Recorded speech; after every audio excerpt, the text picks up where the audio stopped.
Magandang araw. Nitong umaga, nagluluto po kami ng puto para ibinta po namin sa construction site. Dahil bumalik na po ang mga construction. Dahil ito ay nakabalik na galing sa kanilang bakasyon. Ayan, nag-uumpisa na naman silang gumawa. Kaya nagluluto kami ng kanilang pangmeryenda mamayang break time nila. Ayan. At ito na rin ang napag-isipan kong pang-almusal. Kaya ang aga-aga kong gumising para magluluto. Ayan, may mga naluluto na akong nasa lamisa na kakamada. Ayan, ito naman ay nag-aano na naman ako ng isasalang. Pangalawang salang na ito. Ayan, magsasalang ako ng pangalawang salang.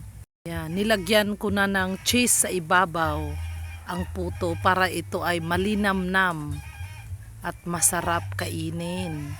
Para ang ating mga suki ay sarap na sarap sa kanilang merienda. Yan. Bali pangalawang layer na ito na aking sinasalang. Yan. Yan. Nilalagyan ko ulit ng cheese sa ibabaw. Yan. Yan ang isasalang ko ngayon. Kaya masarap magluto kapag masaya ka dahil yung mga suki namin na mga taga-construction ay piborito nila ito. Ito yung gustong-gusto nilang pangmeryenda. Ayan, pangatlong layer na ito. Ayan, yan ang isasalang ko na ngayon. Ayan, nilalagyan ko ulit ng cheese ang ibabaw ng aking lulutuing puto. Yan, nilalagyan ko para ito ay mas lalong malinamnam. Mas masarap kasi ang lasa ng puto kapag ito ay may cheese sa ibabaw. Ayan, ito na ay aking isasalang sa steamer.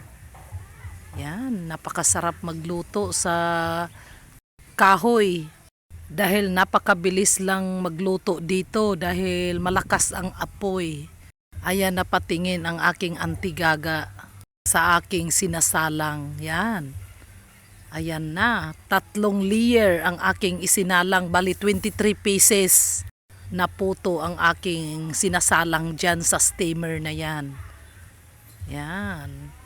Talagang ang bilis lang makaluto kasi katulad nito 23 pieces ang aking isinalang dito ngayon.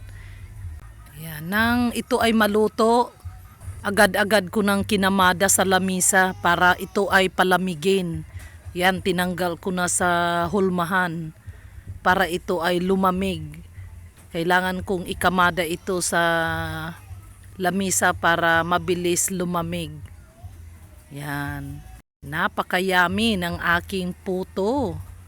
Napakasarap.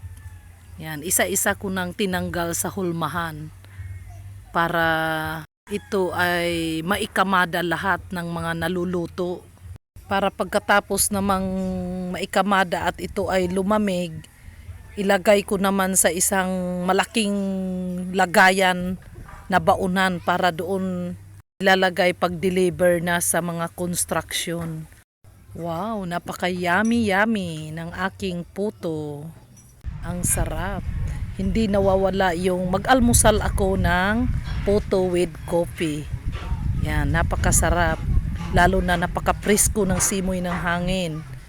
Yan, nagbe-breakfast muna ako bago ako magtinda. Yan, napakasarap ng black coffee with puto.